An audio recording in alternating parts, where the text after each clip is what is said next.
Hi friends, కేంద్ర ప్రభుత్వం రైతుల కోసం రెండు గుడ్ న్యూస్లు అయితే చెప్పడం జరిగింది. 3850 కోట్ల నిధులను కూడా కేటాయించడం జరిగింది. సో ఇవి ఏంటి అనేది ఈ వీడియో ద్వారా మనం పూర్తిగా తెలుసుకుందాం.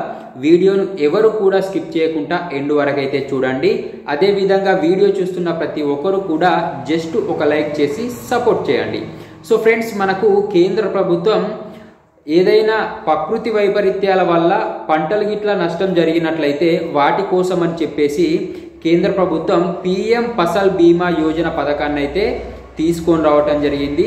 ఈ యొక్క పిఎం ఫసల్ బీమా యోజన పథకం యొక్క గడువును కాల పరిమితిని కూడా 1 సంవత్సరం పొడిగించడం జరిగింది. 2025-26 సంవత్సరం వరకు కూడా ఈ యొక్క ఫసల్ బీమా యోజన స్కీమ్ని అయితే పొడిగించడం జరిగింది.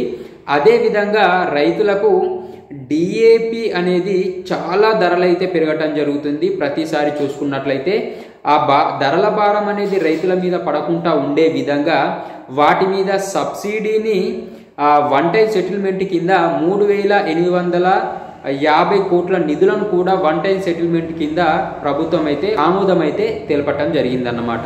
సో ఈ విధంగా కేంద్ర ప్రభుత్వం రైతులకు 2 విధాలుగా గుడ్ న్యూస్లు అయితే చెప్పటం జరిగింది. సో దీనివల్ల ప్రకృతి వైపరీత్యాలు జరిగినప్పుడు రైతులు నష్టపోకుండా పంట నష్టం అయితే బీమా రూపంలో అందటం జరుగుతుంది.